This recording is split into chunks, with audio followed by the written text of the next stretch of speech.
गाली देने लगा। हमने माफी बहुत मांगी उनसे। गाली देने लगा। हमने माफी बहुत मांगी उनसे। गाली गलौज बहुत करा, बोला तुम्हारा फैसला इसी बंदूक से होगा। गाली गलौज बहुत करा, बोला तुम्हारा फैसला इसी बंदूक से होगा। सर हम जा रहे हैं, अब कभी नहीं आएंगे, पहली बार आए यहाँ पे हम। वैसे ही बातों बातों में उसने गोली चला दी। पांडा था जो सबसे आगे, उसको गोली आर पार होके किसना था, उसको लग के वो अटक गई गोली। मैं उसके पीछे ही बैठा था, मेरा माइंड पूरा फ्रीज हो गया था, मैं कुछ नहीं बोल पाया। 2 सेकंड के लिए मेरा पूरा वो हो गया था। वैसे ही वो गोली मार के चला गया, बोला एक तो मर गया है, दूसरे को भी हॉस्पिटल ले जाओ, नहीं तो ये भी मर जाएगा। और आप देख रहे हैं अनुभवी आंखें न्यूज। और आज हम फिर से एक बार आ गए हैं पांडव के परिवार को इंसाफ दिलाने। इंसाफ की बात इसलिए कि आखिरकार एक बिहारी शब्द कलंक क्यों बन जाता है। बिहार से निकलते ही अगर आप किसी भी प्रदेश में चले जाइए, बिहारी का शब्द कलंक है। दर्दनाक और बेहद शर्मनाक भी। महाराष्ट्र में तो सिर्फ बिहारी होने के नाम पे और मराठी न बोलने के नाम पे उनके रोजी रोजगार के जो भी दुकानें हैं, ठेले हैं, उनको तोड़े जाते हैं और पीटे भी जाते हैं भाई। और छोड़ दीजिए, ट्रेनों में सफर कर रहे हैं अगर आप महाराष्ट्र में, तो वहां अगर आप बिहारी हैं और वो सामने वाले को पता लग गया तो भी बेवजह पीट भी देते हैं।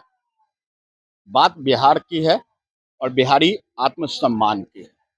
आपको बता दें कि पंजाब हो, दिल्ली हो, पहले यहां भी बिहारी शब्द एक गाली था। ओए बिहारी, इस शब्द से यहां यहां लगता है। मैं कहता हूं हाँ मैं बिहारी हूं, थोड़ा संस्कारी हूं, लेकिन इसका मतलब ये नहीं कि हक और हुकूक के लिए हम लड़े नहीं। अभी तक इस परिवार को न्याय नहीं मिला है। जरा इन तस्वीर को देखिए। मैं अपने कैमरामैन से कहूंगा कि जरा इस तस्वीर को थोड़ा नजदीक से दिखाइए। क्या उम्र है ये इनकी? 21 साल की अकाल मौत मरा है ये। कौन सा उम्र था इसका? जिंदगी का कौन सा सुख इसने देखा था और क्यों मार दिया गया? वो भी एक सरकारी दिल्ली पुलिस, केंद्र के शासित वह दिल्ली पुलिस जो राज्य के अधीन नहीं है, केंद्र के मोदी जी के अधीन है, अमित शाह के अधीन है। उनकी पुलिस ने इस युवक की जान ले ली, सिर्फ बिहारी शब्द सुनकर के चिढ़ गया और मार दिया। जैसे जान ना हो करके गाय माल का या कोई भी भेड़ बकरी मुर्गे की तरह कत्ल कर दिए और चलते बने। क्या होगा? सजा कब होगा? किस तरह से होगा? कब फास्ट ट्रैक कोर्ट बनेगी? कब स्पीडी ट्रायल होगा? हम यहाँ पे उस माँ को दिखाते हैं जो इस सड़क पर यहाँ लेटी हुई है। हम कैमरामैन को कहेंगे यहाँ आइए और इन माँ को फोकस कीजिए, बताइए। ये यहाँ पे लेटी हुई नहीं है, ये एक तरह से मर चुकी है। जवान बेटा खो चुका है, दूसरा बेटा खुद बीमार है, परिवार में पहले से ही दुखों का पहाड़ है। 15 से 16 घंटे जोमेटो पे नौकरी करके 2 पैसे लाता था कि अपने बीमार भाई का इलाज करा सके, माँ और अपने पिता को 2 वक्त की रोटी दे सके। वह खुद दूसरों की भूख मिटाता था ताकि हमारे परिवार में कोई भूखा न सोए, और आज आपने उसे खत्म कर दिया। कहां है सरकार? क्यों नहीं जागी है सरकार? क्यों नहीं अब तक एक भारी भरकम, कम से कम इतनी बड़ी रकम तो मुआवजे के तौर पे घोषित हो जाना चाहिए। आज तक सरकार किस उम्मीद में चुप बैठी है? बुलाया जाता है, एक परिवार के सदस्य राहुल को बुलाया जाता है और कह दिया जाता है तुम्हारी बहन का, तुम्हारा भाई का इलाज करवाएंगे। अरे साहब, कौन सा इलाज? उस इलाज के लिए आप बात कर रहे हैं जो पहले से हर आदमी के लिए पहले से मौजूद है। इस परिवार ने अपना बेटा खोया है, अपना भरण पोषण का वो माध्यम खो दिया है, उसके लिए आप क्यों नहीं जागे हैं? क्यों नहीं मुआवजा की घोषणा कर रहे हैं? मनोज तिवारी जी आए थे, हमारे बिहार के और पूर्व में भाजपा के प्रदेश अध्यक्ष दिल्ली के, हमारे सांसद भी हैं, पूर्वांचली भी है और बिहारी भी है। क्यों नहीं उन्होंने कहा कि हम सरकार की तरफ से डेलीगेशन बन के आए और यहां मुआवजा देंगे? कल कांग्रेस की भी टीम आई थी, बड़े बड़े हो हल्ला करके गई थी, लेकिन 10,000 रुपए की मुझे नहीं लगता है तो कोई मदद राशि का मदद करके गया होगा। जब जिस परिवार को मदद की जरूरत है वहां आप राजनीतिक रोटियां सेकने सभी पार्टी आ रहे हैं, लेकिन कोई भी हकीकत में कोई भी मुआवजा किसी भी प्रकार का वास्तविक धरातल पर इनको सहायता नहीं मिल पाई है। हमारे साथ मोहिंदर सिंह जी हैं, एक समाज सेवी हैं। मोहिंदर सिंह जरा आप ऊपर आइए। समाज सेवी मोहिंदर सिंह जी हैं, अक्सर गरीब बच्चों के लिए लड़ते हैं, अक्सर जिन बच्चों का स्कूल में एडमिशन नहीं होता उनके लिए लड़ते हैं, हक हकूक की लड़ाई लड़ते हैं। आज समाज सेवी मोहिंदर सिंह हमारे साथ हैं और हम जानना चाहेंगे मोहिंदर जी, ये जो हालात बना, एक बिहारी कलंक बन करके शब्द उभर गया, जबकि यही बिहारी देश के हर काम में सबसे आगे है। सड़क हो, पुल हो, स्कूल हो यानी शिक्षा हो, स्वास्थ्य हो या तमाम व्यवस्था में यही बिहारी अपने कंधों पर ईंट ढोते हैं, तब तो आप इनका इस्तेमाल करते हैं। वोट के रूप में भी पूरे प्रदेश में ही, दिल्ली में ही नहीं पूरे देश में इसी बिहारी के वोटों से यूपी के बाद पहला बिहार है जो सर्वाधिक सांसद भी देश में भेजता है, और आप उसी बिहारी को गोली मारते हो और 2 रुपए का सांत्वना देने में गुरेज करते हो। क्यों? देखो, सबसे पहले तो मैं ये कहना चाहूंगा कि अगर दिल्ली में से बिहारियों को निकाल दिया जाए ना तो पूरी दिल्ली खाली हो जाती है। आप सोचो कि दिल्ली का जो डेवलपमेंट है ना वो सारा का सारा यूपी बिहार और जो आसपास के जो हमारी स्टेट्स है इन पर टिका हुआ है। अगर ये सब यहाँ से चले जाएंगे, आप इनसे जो गुरेज कर रहे हो, इनसे जो आपको इतना पीड़ा हो रही है, अगर ये हमारे दीपक, क्षेत्र में ना रहे, इस क्षेत्र में ना रहे तो हमारा ये क्षेत्र पूरा खाली हो जाएगा। और सबसे बड़ी बात यह है कि हमारा देश का जो संविधान है ना वो हमें अधिकार देता है। पूरा भारत जो है ना, पूरे भारत के जितने भी लोग हैं वो सारे एक परिवार के लोग हैं और उसकी पूरी अपनी मर्जी है, वो चाहे दिल्ली में रहे, चाहे बिहार में रहे, चाहे यूपी में रहे। अगर आप किसी को उसके क्षेत्र के नाम पे, अगर उसके क्षेत्र के नाम पे अगर आप उसको इस तरीके से टॉर्चर करते हो या मारते हो, इस तरीके से जिस तरीके से गोली मार के हत्या करी गई है, ये जो केस है ये आम केस नहीं है, ये संविधान की भी हत्या है। ये संविधान का जो हमें आर्टिकल कहीं भी रहने की जो आजादी देता है ना, ये उस आर्टिकल की भी हत्या है, उस संविधान की भी हत्या है। और जो पुलिस वाला जो है ना उसको इसलिए रखा गया था कि वो हमारी रक्षा करेगा। हमारी रक्षा में अगर कोई भी कहीं पे कमी आती है तो वो उस रक्षा के लिए हमेशा खड़ा रहेगा, तत्पर खड़ा रहेगा। लेकिन यहाँ पे इस पुलिस वाले ने हमारी रक्षा में खड़े ना होकर के हमारे ही अपने भाई को मारा है। और ये आप ये मत सोचो कि वो सिर्फ एक पांडव के साथ ऐसा हुआ है, ऐसे पता नहीं पुलिस वालों ने पहले कितनों के साथ ऐसा किया है और आगे पता नहीं कितनों के साथ होगा। मेरे साथ भी होगा, किसी दूसरे भाई के साथ भी होगा। अब चलो जो हुआ है, इसके बाद सरकार की एक नैतिक जिम्मेदारी बनती थी कि इस परिवार को कोई ना कोई मुआवजे की घोषणा करी जाए और जो जिसने ये करा है उसको सख्त से सख्त सजा, फांसी से कम की सजा होनी ही नहीं चाहिए। एक ऐसी सजा होनी चाहिए जो एक उदाहरण बनकर सामने आए। वो उदाहरण ऐसा उदाहरण बनकर सामने आए कि अगली बार कोई भी पुलिस वाला या कोई भी सरकारी अधिकारी या कोई भी बड़े से बड़े जो गुंडा हो ना, वो सोचे कि अगर मैंने किसी के साथ अगर ऐसा गलती से भी कर दिया ना, पैसे को ना देखे, चाहे गरीब हो चाहे अमीर हो, जान की सबकी कीमत बराबर है। संविधान सबको एक नजर से देखता है, तो सिर्फ उसको पैसे से या उससे देखना कोई मतलब नहीं है। उस व्यक्ति को सजा मिलनी चाहिए, उसको जब तक फांसी ना हो जाए, एक उदाहरण सेट ना हो जाए, और बहुत जल्द से जल्द फांसी मिलनी चाहिए। इसमें फास्ट ट्रैक कोर्ट होनी चाहिए। हम फास्ट ट्रैक कोर्ट की मांग करते हैं और सबसे पहले हम मांग करते हैं कि पीड़ित परिवार को कुछ ऐसी मदद मिले जिससे कि इनके परिवार जो है आगे उसका पालन पोषण हो सके। अगर एक मान के चलो रोड पे किसी का एक्सीडेंट भी होता है ना, तो इंश्योरेंस कंपनी 25 से 30 लाख रुपए का मुआवजा उस परिवार को देती है। आप सोचो, एक इंश्योरेंस कंपनी देती है जो प्राइवेट छोटी सी कंपनी है, और ये तो पूरा सरकारी तंत्र है। सरकार ने हत्या करी है। ये हत्या खाली ऐसा नहीं है कि नीरज ने करी है, ये हत्या जो है पूरा पुलिस सिस्टम ने करी है, पूरे सरकार ने करी है। मोदी की अंडर पुलिस आती है, गृह मंत्रालय के अंडर पुलिस आती है, ठीक है ना। अब अगर उनके अंडर पुलिस आती है तो जिम्मेदारी उनको लेनी चाहिए और उनको इस परिवार को न्याय देना चाहिए। मैं आपके माध्यम से मैं ये कहना चाहता हूँ कि हम आज से एक मुहिम चलाने वाले हैं, और जो मुहिम है वो मुहिम होगी मैं भी बिहारी हूँ।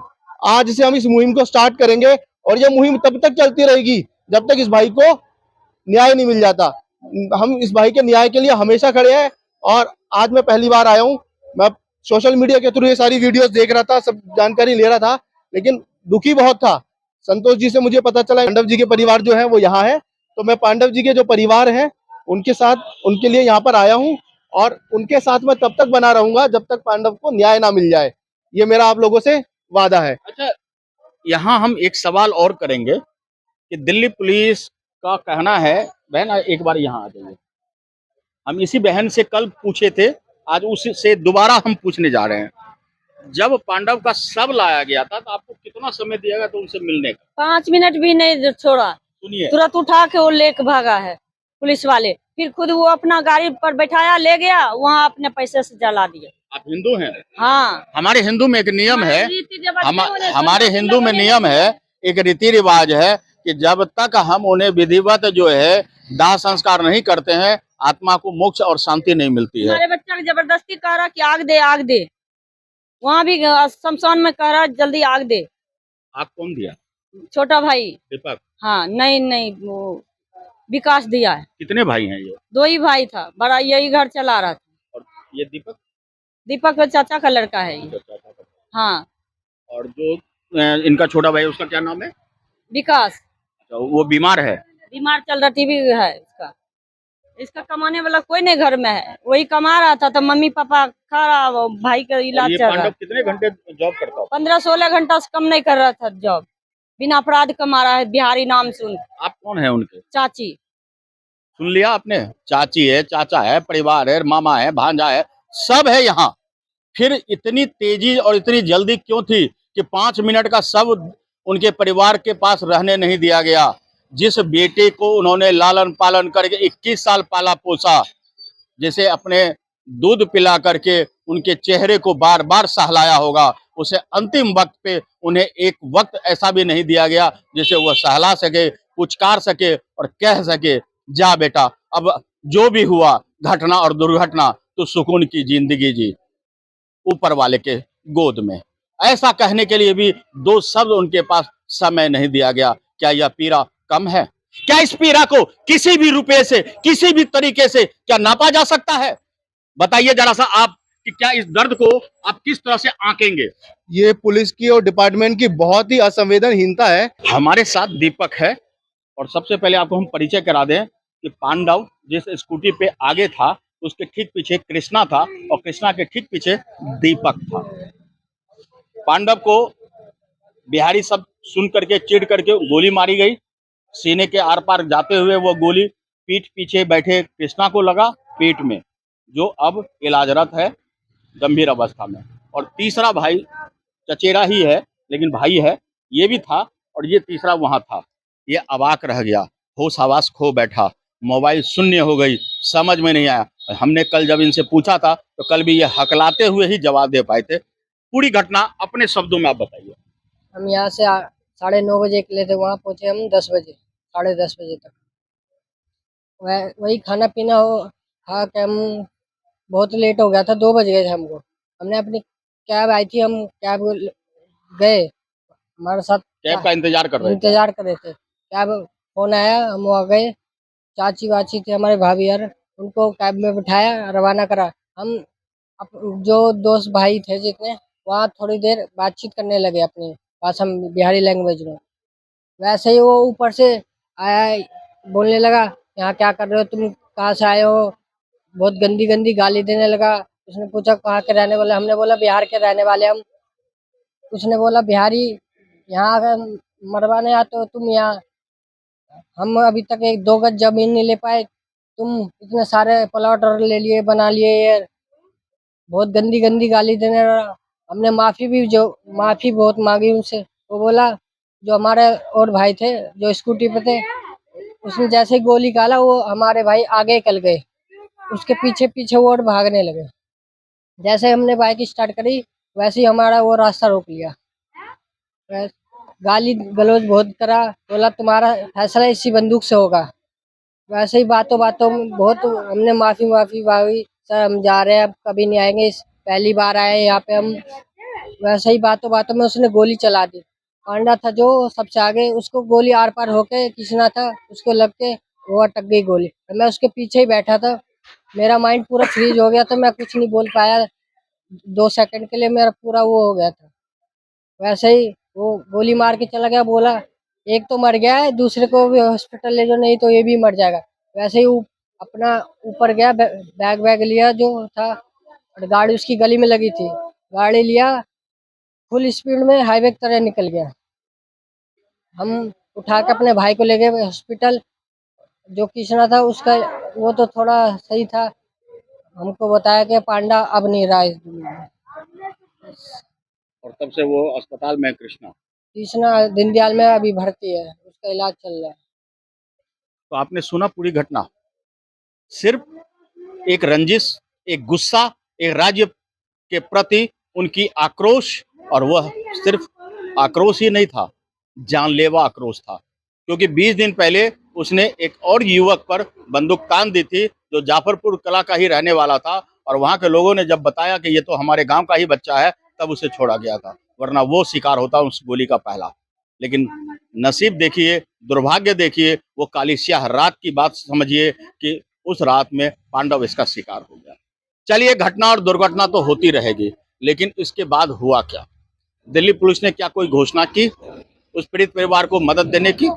उल्टा कोशिश की आनन फानन में उसके शव को जलाने की। बात यहीं खत्म नहीं होती है। बात होती है कि उसके बाद क्या दिल्ली के मुख्यमंत्री ने अब तक कोई सार्वजनिक घोषणा कर दी उस पीड़ित परिवार से मिलकर कि आपको ये राहत दी जा रही है, मुआवजा दी जा रही है? क्यों नहीं दी जा रही है? एक सड़क दुर्घटना में भी मामूली सी घोषणा हो जाती है, फिर क्यों नहीं दी गई? केंद्र सरकार की तरफ से भी कोई मुआवजा की अब तक घोषणा नहीं हुई है। आश्वासन मनोज तिवारी ने जरूर दिया है, लेकिन वो आश्वासन कब अमली जामा पहनेगा, यह तो कयास में ही है। हाँ, बिहार के मुख्यमंत्री सम्राट चौधरी, उससे पहले मैं आपको बता दूं, जीतन राम मांझी ने एक गंदा सा बयान दिया था, मर गया तो मर गया, कुछ किया होगा। काश उसका बेटा मर गया होता और तब वो यही जुबान लगा लेते, बोल देते, तो समझ में भी आता। किसी और का माँ का बेटा गया है, किसी माँ का कोख उजरा है, उसे उससे क्या फर्क पड़ता है? जब थू होने लगी तो नव नियुक्त मुख्यमंत्री ने घोषणा किया 4 लाख रुपए की। वो 4 लाख रुपए इस पीड़ित परिवार तक कब पहुंचेगा, यह सिर्फ और सिर्फ बयानबाजी में है। हकीकत में वह राशि कब इनको प्राप्त होगी, कब इनको वो राशि मिलेगी, यह तो देखना दिलचस्प होगा। लेकिन यहाँ सवाल उठता है एक बार फिर कि मोहिंदर जी, कि इतनी बड़ी घटना हो गई है, अब तक किसी मुआवजे की कोई घोषणा क्यों नहीं हुई है? जैसा मैंने आपको पहले बताया कि अगर कोई रोड एक्सीडेंट भी हो जाता है ना, तो उसमें भी इंश्योरेंस कंपनी 20 से 25 लाख रुपए मुआवजा देती है। जितनी उस बच्चे की उम्र थी, उस उम्र से लेकर के वो 60 साल तक कमाता, 60 साल के लिए परिवार के लिए वो जो भी अर्जित करता, वो परिवार को सहारा मिलता। लेकिन 60 साल की जो भी उसकी इनकम है, आज परिवार ने अपने बच्चे को इतना बड़ा किया, 20-21 साल का किया, और 20-21 साल के बाद अगर वो बच्चा चला जाए तो परिवार किसके सहारे रहेगा, किसके सहारे जिएगा? तो मेरा निवेदन है कि इस बच्चे का जो हक है ना, वो सरकार को देना चाहिए। दिल्ली की जो हमारी सीएम है रेखा गुप्ता जी से मेरा निवेदन है कि वो आए, परिवार के लिए घोषणा करें। जो दिल्ली पुलिस है, दिल्ली पुलिस के जो कमिश्नर है, मेरे उनसे भी निवेदन है कि ये उनके डिपार्टमेंट की गलती है, अपनी गलती का जो सुधार है, कम से कम उसको सुधार किया जाए। और वो सुधार उसको सजा दे करके ही, ये कि उसको सजा दे करके नहीं होगा, इस परिवार के आगे के जीवन यापन की भी सोचनी पड़ेगी, उसका भी उनको पूरा बंदोबस्त करना पड़ेगा। तो उसके लिए इनको जो भी मुआवजा बनता है वो इनको मुआवजा मिलना चाहिए। और वो मुआवजा ऐसा नहीं है कि 4 लाख, 6 लाख, 10 लाख, ये नहीं होता है। वो बच्चा पूरी जिंदगी में जितना कमाता, उसकी पूरी कीमत इन परिवार को मिलनी चाहिए। देखना होगा कि आखिरकार यह मुआवजा कब मिलता है। एक हैशटैग चलेगी, जैसा कि इन्होंने बताया कि हाँ, मैं भी बिहारी हूँ, और कहना होगा कि आखिर कब तक बिहारी कलंक होगा। हाँ, हम भी बिहारी हैं, और इस बिहारी शब्द के साथ एक इंसाफ भी सामने आना चाहिए, एक मिसाल कायम होना चाहिए कि इस पांडव कुमार की जान भले ही चली गई हो, लेकिन उसके परिवार को इतनी मदद तो मिल जाए कि पांडव के जाने का गम भले ही कम ना हो, लेकिन उस पर मलहम का काम तो करे ही करे। आज के लिए इतना ही। बने रहिए हमारे साथ और देखते रहिए अनबबिया के न्यूज। करेंगे देश की बात सच के साथ। भी गाड़ियां उन पे लिखवाया जाएगा। जो भी साथी हमारा सहयोग करना चाहते हैं किसी भी तरीके से, वो सहयोग करें इस परिवार का, हमारे साथ आए। संडे को सुबह 11 बजे से हम लोग यहाँ पे इकट्ठे हो जाएंगे, और उसके बाद हम दिन में कैंडल मार्च निकालेंगे, रात में नहीं, क्योंकि दिन में भी उनको दिखाने की, जगाने की जरूरत है। रात में तो खैर जगाते ही है, हमें दिन में जगाने की जरूरत है। हम दिन में कैंडल मार्च निकालेंगे, कि दिन में हम कैंडल मार्च निकाल करके ये बताना चाहेंगे कि हम लोग, आप जो सोई हुई सरकार है, आपको अब जागना पड़ेगा, दिन में भी आपको सोने नहीं देंगे। हमारे साथ मुख्यमंत्री के पास, रेखा गुप्ता जी के पास राहुल जी गए थे। राहुल जी, जरा आइएगा 1 सेकंड के लिए। और क्या कुछ उनको आश्वासन मिला है? हम ये आपको उनके ही मुखाबिर से, यानी उनके जुबानी सुनाना चाहेंगे, बताना चाहेंगे कि क्या वह पूरी तरह से माकूल है या नहीं? आप शायद एसडीएम डीएम के माध्यम से मुख्यमंत्री जी के पास गए थे, क्या सर। हुआ था वहाँ? और वहाँ गए मैम ने पहले तो हाल समाचार पूछा, क्या हाल, मतलब परिवार से सबसे। उसके बाद मैम ने बिठाया, पानी वानी पिलाया। उसके बाद मैम से पूछा पूरा, मतलब कैसे हादसा हुआ ये। मैंने बताया, सब कुछ बताया, जैसे जैसे था वैसे वैसे बताया मैंने। तो मैम ने कही कि चलो आपसे क्या डिमांड है सरकार से, क्या आप चाहते हो? तो मैंने बताया कि मैम मुझे उचित कार्रवाई चाहिए, फांसी की सज़ा चाहिए। और मैं बताया कि मैं अपने भाइयों के लिए अच्छी शिक्षा और एक नौकरी और उचित मुआवजा करीब 1 करोड़ का मैं वो रखता हूँ। ये सब बताते हुए मैम को मैंने सारी बात बताई सर। तो उन्होंने क्या जवाब दिया? और मैम ने जवाब दिया है कि मेरे भाई के जो टीबी है उसे, तो उसका इलाज कराएँगे, उसकी पढ़ाई-लिखाई, और जो मेरी भांजी है, पांडव की जो भांजी है, उसकी पढ़ाई-लिखाई, ये बोला मैम ने, और इसके अलावा मैम ने नहीं बोला कुछ। मुआवजा राशि के बारे में कुछ नहीं कहा? मुआवजा राशि के बारे में कुछ नहीं बोला। तो एक सवाल तो है, एक सवाल तो है कि मुख्यमंत्री जी, आप उनकी शिक्षा दीक्षा की बात करते हैं, यह तो आपकी योजनाओं में भी है, लेकिन उनसे बढ़ चढ़ करके आपको आगे आना चाहिए, क्योंकि आपके ही सरकार के पुलिस ने गोली मारी है और उस परिवार का एकमात्र इकलौता कमाने वाला आधार खत्म हो गया है। तो एक मुआवजे की जल्द से जल्द घोषणा कीजिए। यही उम्मीद के साथ हम फिर आपके सामने आएंगे, लेकर तमाम उन खबरों को, जिससे कि पांडव को जल्द से जल्द इंसाफ मिले और उनके परिवार को एक मुआवजा राशि और राहत। और एक बात और, पांडव की कहानी यहाँ खत्म नहीं हुई है। हम फिर आएंगे, बार बार आएंगे, और तब तक आएंगे जब तक इस परिवार को मुआवजा नहीं मिले। तो आज के लिए इतना ही। हमारे साथ बने रहिए और देखते रहिए अनुभवी आंखें न्यूज, और पढ़ते रहिए अनुभवी आंखें अखबार। सोशल साइट्स, ऑनलाइन चैनल पे जाकर आप हमारे चैनल्स को देख सकते हैं, लाइक और सब्सक्राइब भी कर दीजिए। दोस्तों, आप हमसे जुड़ने के लिए अपना पासपोर्ट साइज फोटो और एक आधार कार्ड की फोटोकॉपी हमें भेज दें और हमसे जुड़ें। हमारे से जुड़ने के लिए इस नंबर पे आप हमसे बात कीजिए। हमारा नंबर है 8826227802।